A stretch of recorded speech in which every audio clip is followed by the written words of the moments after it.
Hi and welcome back to my channel. I'm continuing with the astrology series that I've been doing since a few months ago. For those who have actually seen some of the previous videos. But this time we're up to Gemini rising, and I'm still going with the pre-pull of the astrology side of it. Yeah, I'm not exactly sure why I've been sort of guided to do it that way, because I initially thought that it was so I could save time, and I have not saved a single minute. I've actually been longer, so I don't know. Anyway, we'll see what happens with this reading, because there is quite a few cards that came through. I haven't seen them yet. But anyway, we'll get onto the astrology in a second. First, I want to say that we have now got Mercury, Mars, and Uranus all in retrograde at the moment. And Uranus will be out of retrograde by the end of the month, about the last week of the month.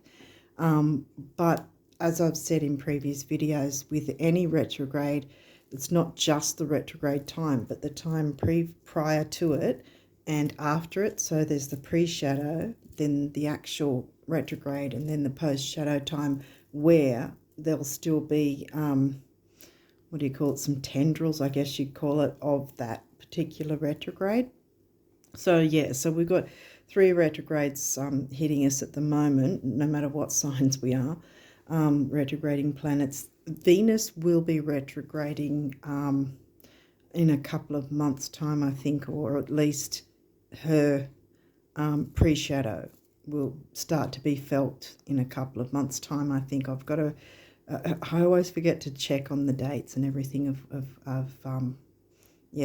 to work out exactly around about the time frame. I always forget to do that before doing these readings. But anyway, we'll see what comes through with the cards now. It's going to be the same cards as it's been so far, with the 4 astrology decks and then the numerology guidance cards after that, and then some notes from the universe on abundance. And then, of course, we'll be finishing off with the guardian angel messages. Now, I'll also have all these in the description box anyway. So without further ado, I think we'll go, because look how many cards have come through for you guys. I'm not really sure what's going to happen here, but hopefully I can condense it and still get the information across for you. So let's get started. And so we have Sagittarius. Well, that's your opposite sign, so that'd be your descendant, because you're Gemini rising, so you're the opposite to Gemini is Sag, which, yeah, would be your 7th house. 7th house, Libran themes, relationships and all that sort of thing. So you would probably, to explain it, you'd probably be, how would you put it? You'd be, with your relationships, you'd be like a Sagittarian kind of thing. You go into your relationships or deal with your relationships in a Sagittarian type of way. Okay, so we've got Saturn. Saturn's not retrograde, but if he comes through again, we'll see what's going on there. Psyche and asteroid. I'll read some of them from the book like I've been doing before. 9th house. Well, 9th house is the Sagittarian themes, but it's not in Sag for you. It's, what would that be? Aquarius, wouldn't it? 9th house is, I think it's Aquarius.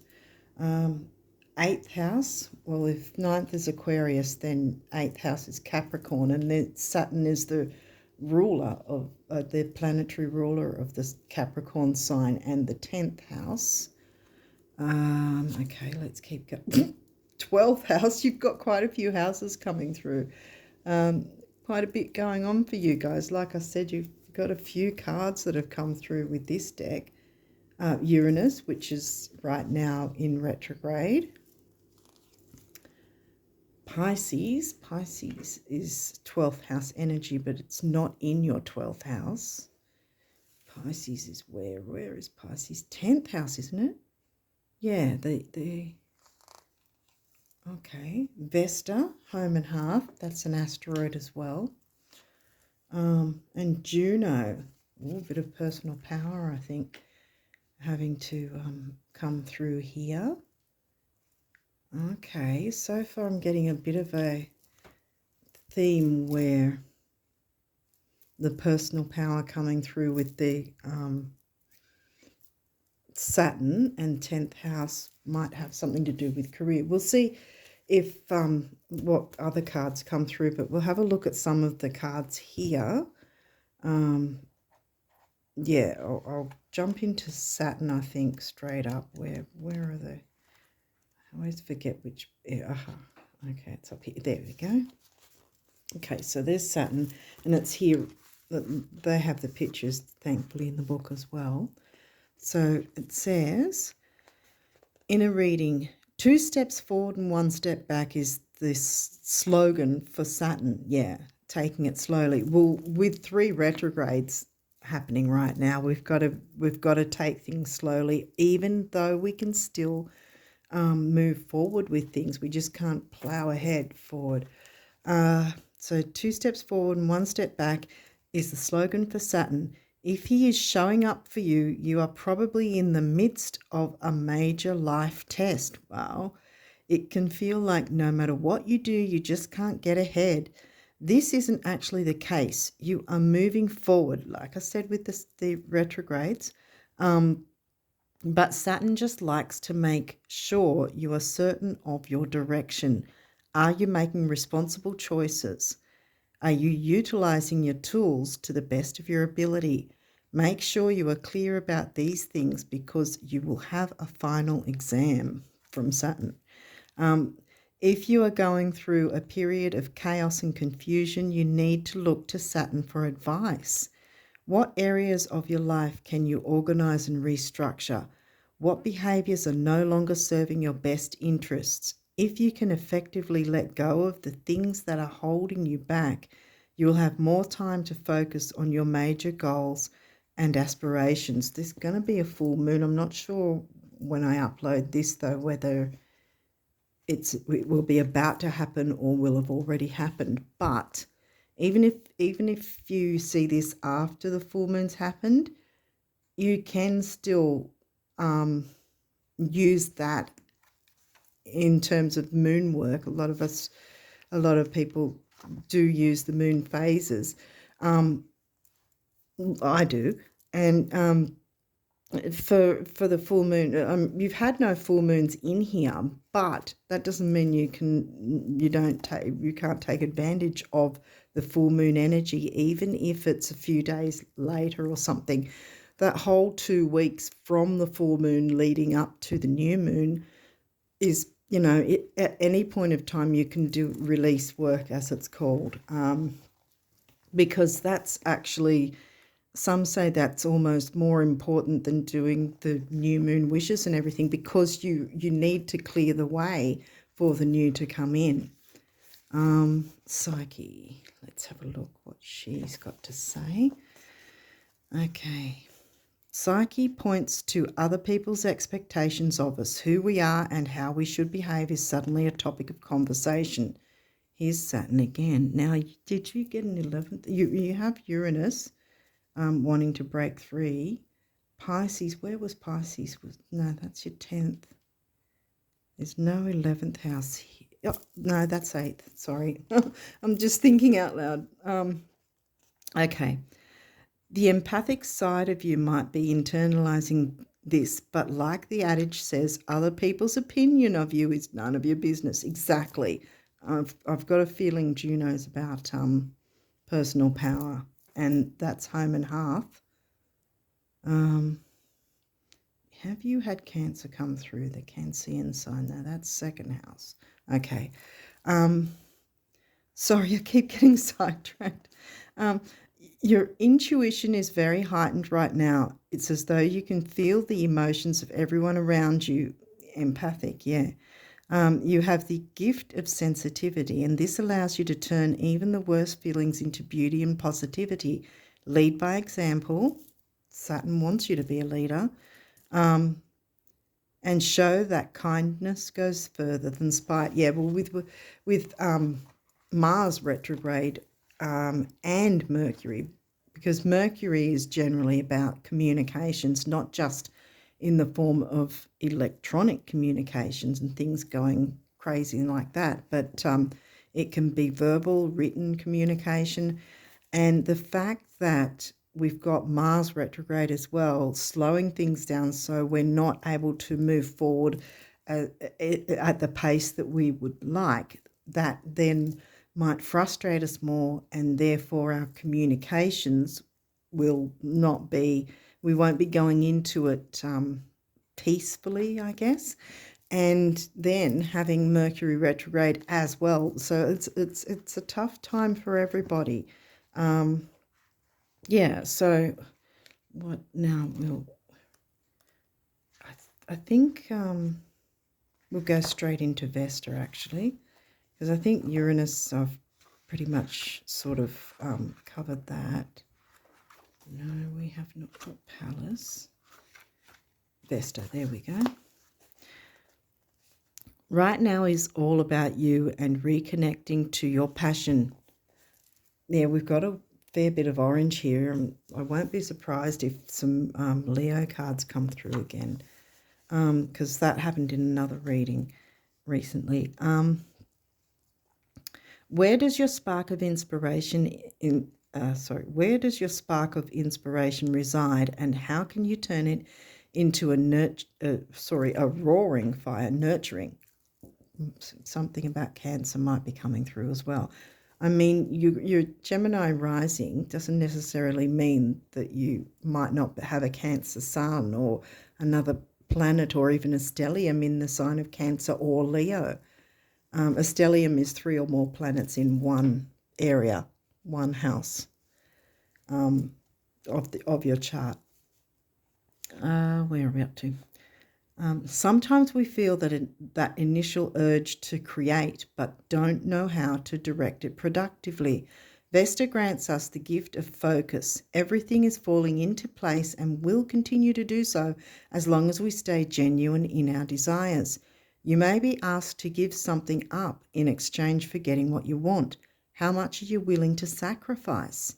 Follow your instincts and your intuition, and the choice will be easy. Once you make this decision, you have to give it 100% and see it all the way through. Now, Juno's right here.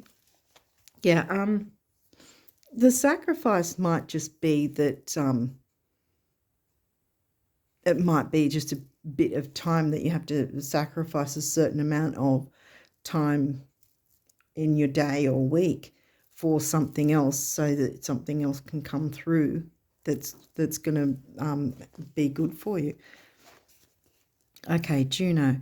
When Juno appears in a reading, it is time to take a look at your relationship and evaluate what is working and what is not. Make sure your focus is not only on the history of this relationship, but also the possible future of it. Relationship, was that? That's Sag in the 7th, isn't it? Yeah. 7th didn't come through. Yeah, Sag is your 7th house, I'm pretty sure, wasn't it? Yeah, I think so. Yeah. Juno never makes a flippant or sudden decision. She looks at every possible angle of a situation. It's the perfect time to make a list of the pros, cons, or indiscretions. Is your partner meeting your needs? Are you meeting their needs? If your partner strives for stability, Saturn, and you want excitement, which is the Leo side of things, how are you going to balance these desires? If you are not partnered up, this is a great time to do some self-reflection on what you bring to the table, the boundaries you want to set, or even if you want to be in a romantic relationship at all. Not everyone wants to, and that's not a problem, it doesn't need to be an issue. It's not everyone's thing. But yeah, you have a choice. Okay, so what are these cards going to... Aquarius. Uranus is the ruler of Aquarius. Aquarius is 11th house energy, not in your 11th house. That's your 9th house, isn't it? It's 9th house. Yeah, 9th house has come through. 9th house Aquarius and Uranus. Okay, and that's, you know, here, see, the energy is freedom, loving, rebellion, idealistic, and technological. Okay. Then we've got second house. Didn't I say Cancer's your second house? Money and self-worth. Your assets, finances, and the things you value. There might be something about money with the family and relationships in some way. Because also, but it might not be a money thing. It might just simply be, because like I always just round it off as money and self-worth, because it's the things you value, and part of that should be how you value yourself. Leo. Yeah. Orange, fire sign, is Leo's a fire sign, and ruled by the sun. The energy is flamboyant, dynamic, proud and passionate. It focuses on the importance of self-belief, self-worth, self-belief, yeah. And it's creativity. Fifth house energy. Leo is fifth house energy themes. The sun. What did I just say? Yeah. It's your immortal spirit, purpose, and destiny is involved. Whoa. Okay, I might have to move these up a bit because you've got a few cards and I want to kind of get them all in the shot, the camera view. Okay, so we will continue. What have we got here? 8th house. Now, wasn't that 8th house? Okay, so something's in your 8th house. That will be something to look at. What planets are in your 8th house? And what was 8th house again? That was Capricorn. Saturn rules Capricorn. And the 10th house, and I think, was there mention of 10th house, or was it just Saturn? Capricorn's in your 8th house, isn't it? Yeah, well, there you go. But the 10th has Pisces. Yes. There you go. 8th and 10th. Oh, and Mercury. Well, Mercury's retrograde at the moment. And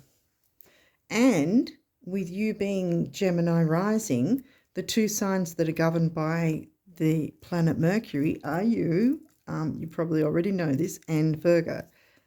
Virgo's 6th house. Virgo hasn't really come through. What? Sorry, I should not sort of say ahead of time. Oh dear. Sorry, I just didn't expect that. I was just sort of waffling on, and then boom, Virgo comes through anyway. Yeah. So methodical. Okay, Capricorn and Virgo are the signs that are like methodical, slow, cautious, not overly cautious, but sort of considering their options kind of thing, making plans, that sort of thing. And that might be what you need to do and what you need to focus on while Mercury's retrograde, because you still can move forward even with the retrogrades. They're not here to make everything completely stop to a halt, you know. We can still forge forward, just not really fast. Saturn likes things to be slow and methodical. Aquarius again. Now we've got Uranus. Where was Aquarius again? Where was that? Yep, 9th house. Right. Okay, so we'll go straight into these because you've got a few of these too, and I don't know I always worry now because it did happen in the first couple of months filming that the camera just cut out on me. So, solar calm, that's upright. Now, these can have reversals. The upright is known as the gift in the guidebook, and the reversals are the challenge. And just like oppositions and squares can be a challenging aspect, and you didn't really get any aspects here, it's still not necessarily a negative thing to get the challenge side of these cards. We'll read them in the guidebook. See here, you've got your midheaven, and that's about your work life, and that will always be, instead of reaching, I'll get one of these guys over here. And so your midheaven is it will be on or near the ninth or 10th house, whatever sign that's in for you. And the 9th and 10th for you, I think, is Aquarius and Pisces. And then opposite that would be Virgo and Libra, or Virgo and Leo and Virgo, I think. Yeah, so this is your midheaven up the top on any birth chart. It'll be at the 9th, on or around the 9th or 10th. And then the opposite is Imam Koli, and that's your home life, home and hearth, your home life. And then, of course, your ascendant's always on that side, and your descendant is on that side of your birth chart or any chart. Let's keep going. Opposition, okay, so we do have an aspect. I really shouldn't jinx things by saying things ahead of time. Oh, my goodness. But this is in the gift position, as it's called in the guidebook, so this isn't going to be too difficult. Transits, well, that tells me, even though it's in challenge mode, the challenge is Mercury, Mars, and Uranus all being in as transits. All the planets, that's what transits are. Everything's moving, even the moon moving around the chart all the time, moving around the earth. So everything's in transit at different speeds. Like the moon is every 2.5 days, and Pluto coming back to its sign takes 240 years, or 248 years, I think, actually. So the different planets will have the different speeds to when they come back to their original sign. Anyway, they're all in transit, and that to me straight up tells me those 3 planets that I've mentioned. Okay, square, semi-square, quincunx. Now, again, these are pretty hefty transits. And I spoke of the transits. Sorry, I didn't mean to jinx things. But it is in the gift position, so that's not a bad thing. Now, I don't know if I'm going to fit all these in. So I haven't had a big reading like this. For what? Gemini, your rising sign. See, it's in the gift position. That's good. Descendant is also in the gift position. Remember how I said Sag, your opposite sign, on the opposite side of the chart is going to be your descendant. And what that means is that you through our lives we have to work a way to, or learn how to balance the energies of our ascendant with the energies of our descendant, depending on the houses and signs they're in. And it's exactly the same with the midheaven, and on the bottom of the chart, the Imam Koli, the home work home life. We always hear that saying work-life balance, work, home, life balance kind of thing. That's another thing we need to balance in our lives. So let's jump into the book. Solar calm was the first, and it was upright. Oh, here we go. Now, I don't know if the camera's seeing it in the views, so I'll hold it here for you. Now we've got the gift position because it's upright, yay. Meditation helps. Turn down the noise of the outer world and listen with clarity to the knowing within. Let go of the details of the story and feel the call to spirit. to connection and to the interconnectedness of all existence.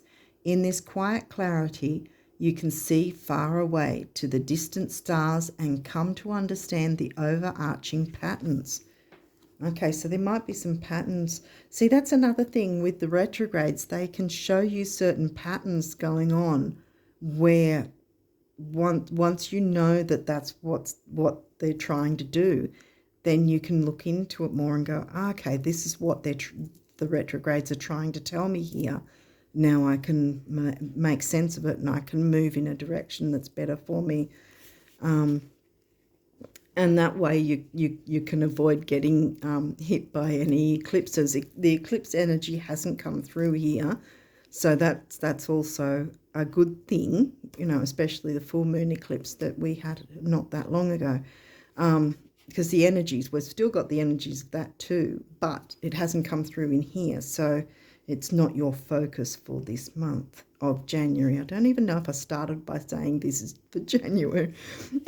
Anyway, sorry about that. I'm just sort of jumping all over the place. 36.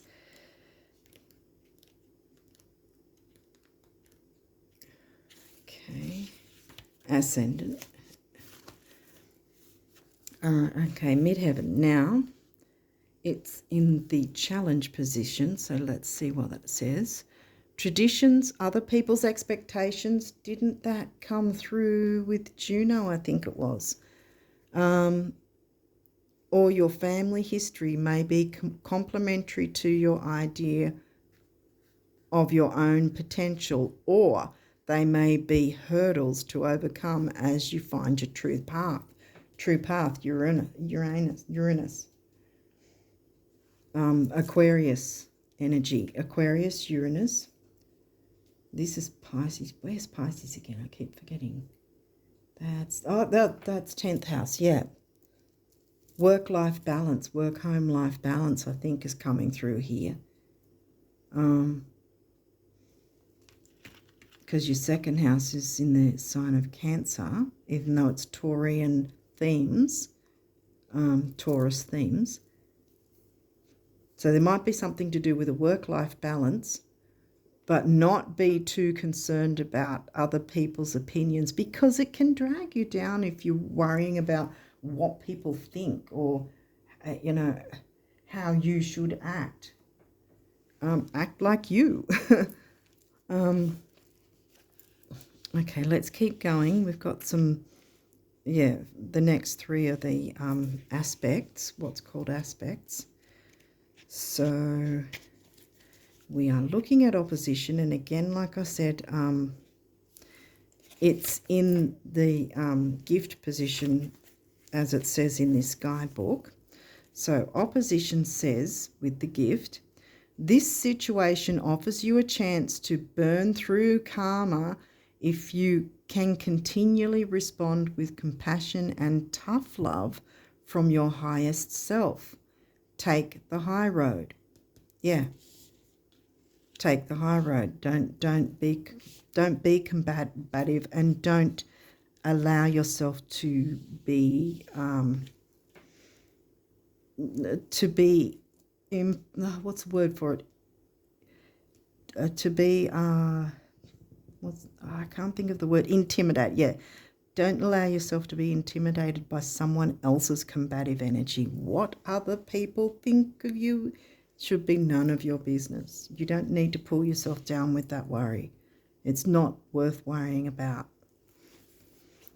You got too much going on. You need to do your own thing and not worry about that's someone else's opinion is based on their own life experience. That's not your life experience. You don't need to I think I mentioned this in another reading too. I have a saying sometimes that I have to remind myself when I get to a point where I'm worrying about what other people think, you know, or if they've got an opinion, or if I'm going to be hurting someone's feelings. I mean, I don't jump around and be nasty to anyone or anything like that. But there is a point where, you know, you can be too empathic to the point where you're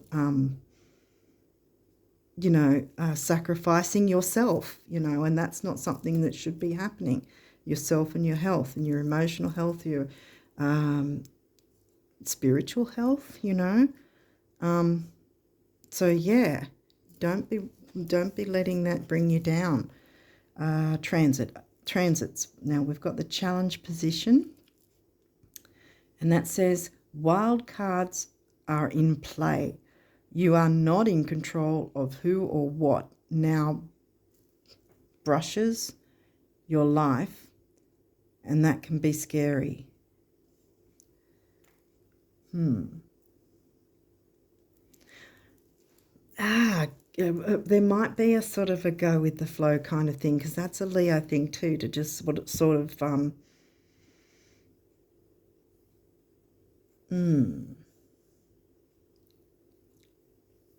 And Sag is always sort of take it easy, not really stressing out too much. Obviously depending on the person's chart, but generally speaking, the Sagittarian sign is the one that's the most easygoing, and that's your descendant. Yeah, sometimes we can't always be in the driver's seat if someone else is making the decisions. But, if this happens to be uploaded before the raw, even if, well, you'll see it within the phase between this coming full moon to the next new moon anyway. So I would suggest using the full moon energy, even if it's not the full moon phase by the time you see this. Like I said, the 2 weeks from the full moon between that full moon time to before the new moon, all that time, in any of that time, you can work with the moon's energy to do release work. Write down anything that's upsetting you, because sometimes if someone's upsetting us, we can't really get face to face with them, and especially with Mars and Mercury retrograde, it's going to be really difficult for anyone of any sign, especially if there's heightened emotions to start with, to deal with these retrogrades and be able to get our point across, or our feelings heard, or be heard. So the best possible, I guess, safe way to deal with things, if you can't do anything in the physical world, is I would recommend working with the moon phases and writing down what upsets you, what and who and why it upsets you, and then burn it, really. Ideally, burn it and let it out into the ethers. Let the universe deal with it. And then, like it said, let it go, If you can't control things, then don't stress yourself out about worrying about something that you can't do anything about anyway. So just get on with your own things as best you can. Okay, so enough of the waffling. Let's get to the next card. We have 54. That's the one before this. And that's in the gift position. So even though these are some pretty big, because we've got the square, semi-square, square, and quincunx. They're pretty strong aspects. But again, a challenge doesn't necessarily mean it's going to be a hard time. Sometimes people like to have a challenge, in life. It doesn't necessarily mean it's always going to be a negative thing. So let's read this. It's not off camera, is it? Don't think so. So it's in the gift position.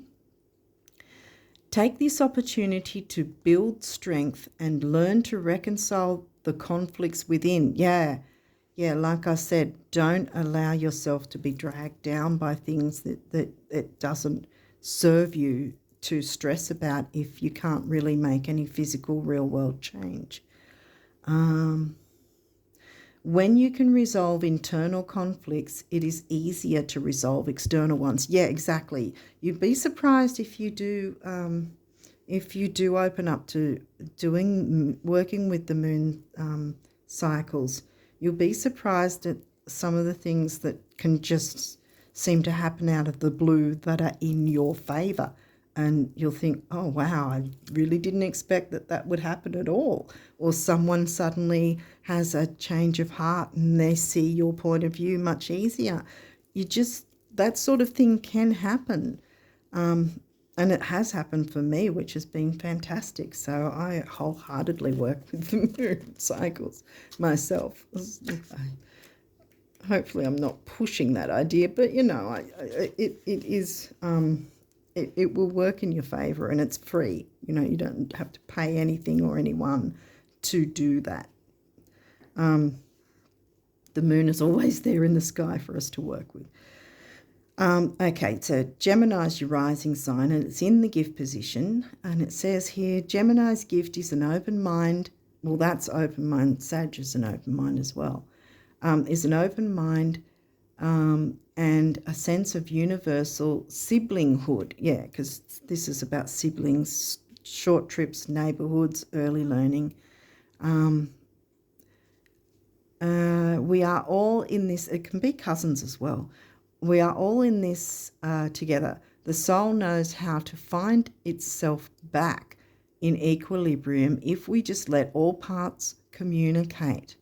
Help the unexpressed feelings, persons, and elements within the community to be heard. Help them to be heard. Community.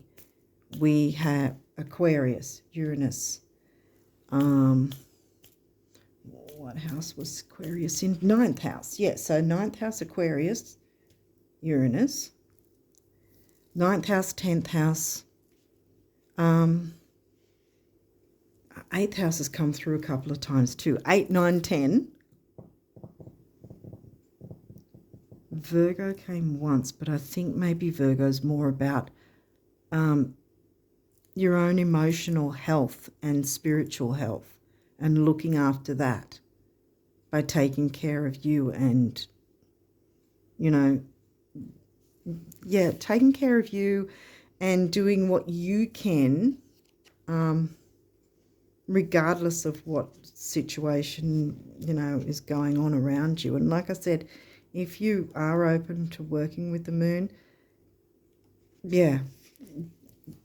I would definitely recommend that, because it's going to clear a lot of this, any of the difficulties away if you're having difficulties with someone else. Okay, so we've got descendant, and again, that's Sag. That's funny. Look, you've got Gemini rising is your ascendant, Sag is your descendant. So the balance of Gemini and Sag as well, with Sag being in your 7th house. What was in your 12th house? Taurus. Is Taurus in your 12th house? I think so. Yeah, Taurus is in your 12th house, and Taurus themes are in the 2nd house. So they've come nearby as well. And like I said, I think it's more about self-worth. It could be about money, but I think it's mostly more about self-worth and balancing the home and work life. So it could be about money.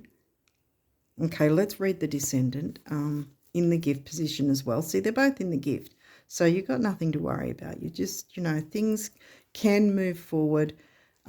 Just take a breath, really. If you're stressing out, take time to take a few breaths and center yourself. Gift. Tend the inlet to your heart. Invite in relationships. Where is it? Relationships, 7th house, Sag. Invite in relationships that are clear, healing, Virgo. Nurturing. Well, we've got Cancer. Wasn't Cancer the sign in your 2nd house? I think so. Nurturing, healing, nurturing.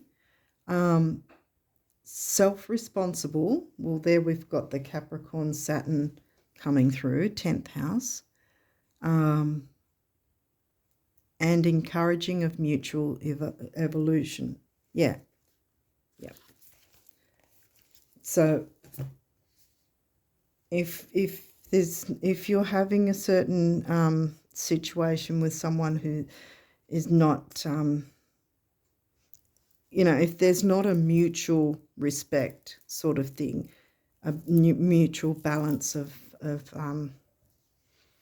things, then try to take a step away from that where you can, instead of trying to push the idea or trying to work it out when the feelings or emotions or energy around things might be a bit intense. If it's a bit intense, take a step back and try and walk away where you can. Anyway, we'll go into the numerology now and see what comes through for you, Gemini risers. Sorry, it's been a bit intense, hasn't it? Well, you didn't actually get Scorpio, but you did get the 8th house, which is Scorpio themed, but that's in Capricorn for you. So that might be where the intensity is in those terms. That it might be sort of responsibilities. Actually, could be to do with money, because the 8th house is also a money house. The difference is with the 2nd house, it's pretty much a good money house. The 8th house. Oh, yes. Okay. The 8th house is more about shared income. Maybe getting paid by a company, a boss, or even if perhaps you're owning a business with someone, that, that sort of shared income, bank accounts, credit cards, debts, sex, that's all 8th house themes. And it could be very, I don't know, there could be a kind of a seriousness around your 8th house because of it being in Capricorn. And as I said, Saturn rules Capricorn. And Pisces is in your 10th house. Pisces is spirituality. Okay.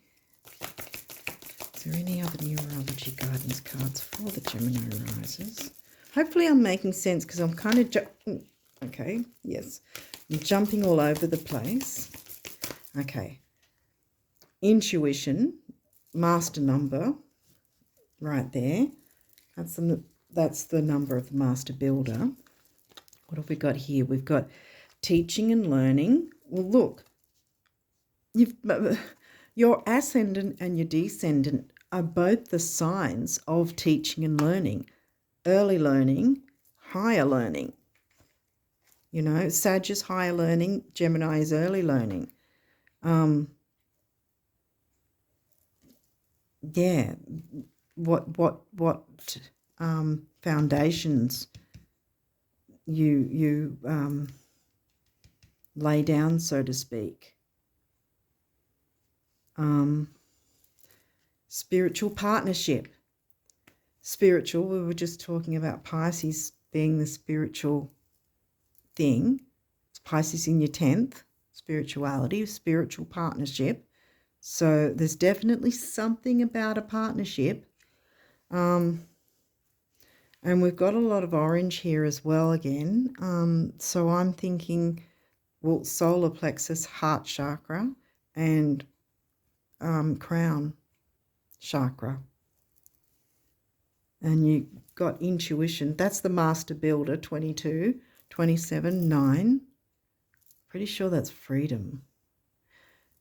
57 comes to a 3. Third house is usually the Gemini energy. And 3 is about action and activity. And you can still have that happening even with the retrogrades, as long as you're not expecting everything to, 1, flow smoothly, or 2, be moving quickly forward, because it's just not going to happen with the retrogrades. Okay, so now we'll go on to Notes from the universe. Abundance. What abundance messages can you guys get? If you haven't watched these videos before, this deck specifically is made as if it's the universe actually speaking to you, and it's a bit quirky too, so the messages might sort of seem like a bit weird. But yeah, I think we need to take a bit of the seriousness off for you guys, because it seems like there's been a bit of intensity. All right, so we've got this, the tree growing. I don't know if the camera's going to clear it up there, but I'll read it over here. The great thing about material things, second house, money, self-worth, and eighth house, shared income. The great thing about material things, those you have and those you don't, is that they never lie about what you've been thinking. Wow, what a relief, huh?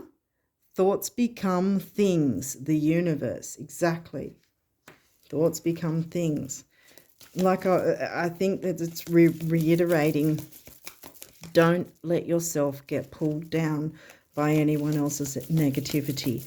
If there's really no way to reasonably sort things out, perhaps it'll be sorted out by taking a step back and going, okay, I'll just get on with what I need to get on with. And, you know, you can always come back to it, but if you feel that things are a bit intense, it might just be that you need to take that bit of time to sort of collect yourself, and maybe it might be that you need to take a step back because the other person needs to collect themselves and have a better,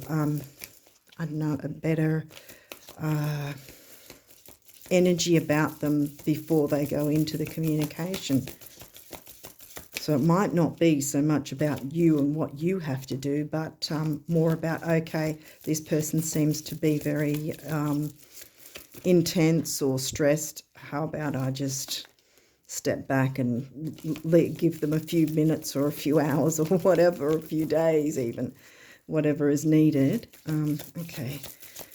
Hopefully I'm making some sense. Can we get any more abundance messages for the Gemini risers for this very first month of the 2023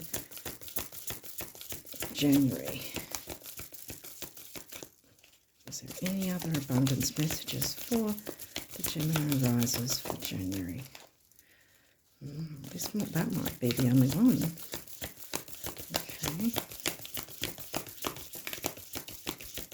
I think that kind of made the point though, didn't it? Because it really is all about thoughts create things. And if we've got our thoughts, you know, in a more positive frame of mind, then positive things will come through. So if there's stresses and things that you're worrying about, if you're open to working with the full moon energy, I think that would be absolutely fantastic for you. It would clear away things, any stresses that you can just literally, like it says, let go, because then you're not carrying that back. That's what I was going to say earlier. Someone else's issues don't have to be yours. You don't have to carry them.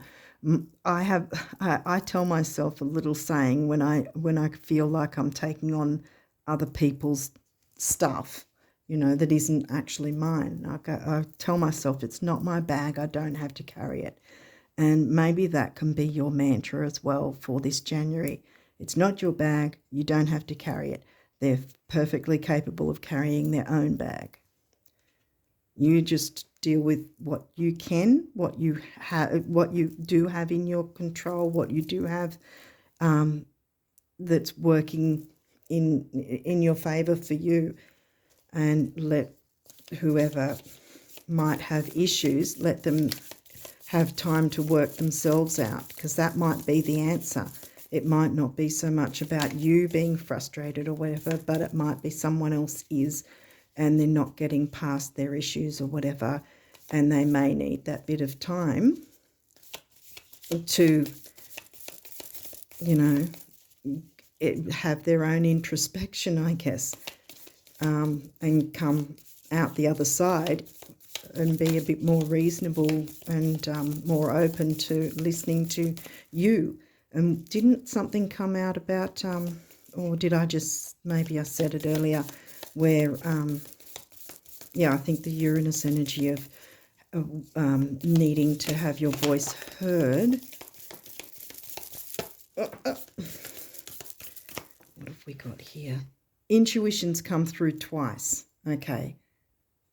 So, yeah, you might need, it might be a thing about trusting your intuition. If you feel like things are a little too intense, if possible, tell yourself, okay, that's my cue. I'm going to take a step back here and do my own thing and not worry about this, and let them just carry their own bag until they're at a point where they're okay again, you know. Trust your intuition and know that what seems logical may not necessarily be right. The answer to your question lies inside your heart. Endless possibilities exist for you. Stop trying to work it all out, and feel your way through. We, your angels, will guide you. Trust your feelings. What feels right is right. Exactly. Trust your intuition. That's come through twice now. So what's this guy? Dreams. This is a wondrous time of healing and positive transformation. Embrace life each moment and keep focused on your dreams. Yeah, focus on your dreams. Don't worry about someone else's issues. They may need that time to work it out for themselves, and then they'll be easier to communicate with once they do. But that's their bag, not yours to carry. Embrace life each moment and keep focused on your dreams. Retain the purity of your vision and you will draw success to you. All you ever wished for, even that which seemed a distant dream, is about to manifest. Boom. Wonder if we can get one or two more. Oh, was that one? No. Okay. Is there any more guardian angel messages for the Gemini risers before we... For January, maybe that's it, is it? Yeah, I think so.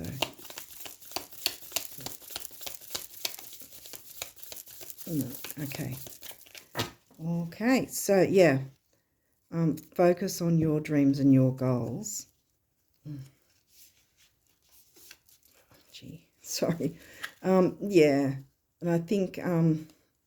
again, where it said earlier in the reading, other people's opinion of you is none of your business. And sometimes people might lash out and say a certain thing in the heat of the moment and then really regret it later, because then they realise that that's not exactly what they were meaning at all. And it just sort of came out because, again, someone else's opinions and attitude is based on their life experience. So they might be projecting something that they have not worked through themselves onto you.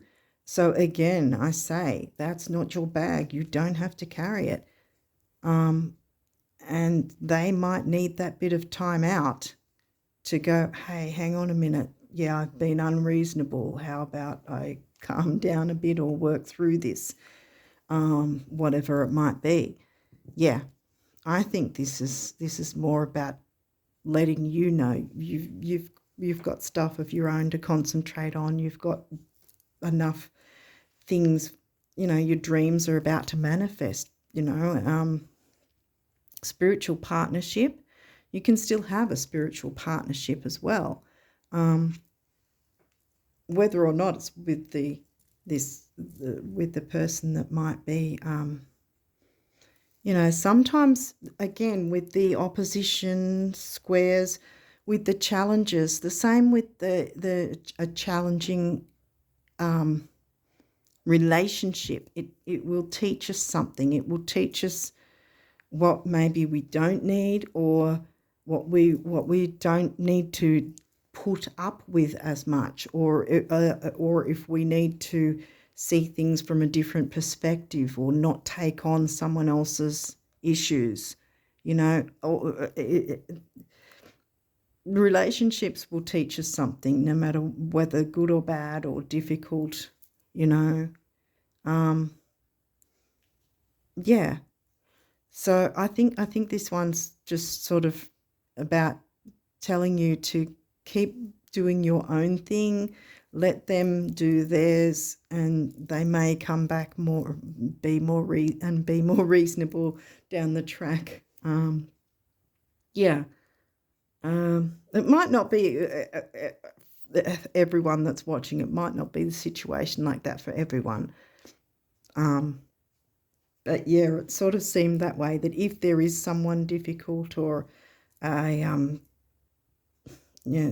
communication with anything or anyone or any company that might be a bit difficult, take a step back if you can.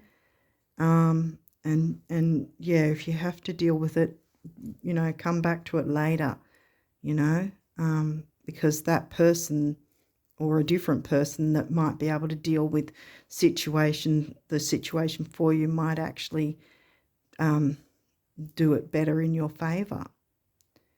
Anyway, I hope this has made sense and helped you guys, and I wish you all the best. I know it seems like it's been pretty intense this time round, but I think the main point is focus on yourself and your dreams.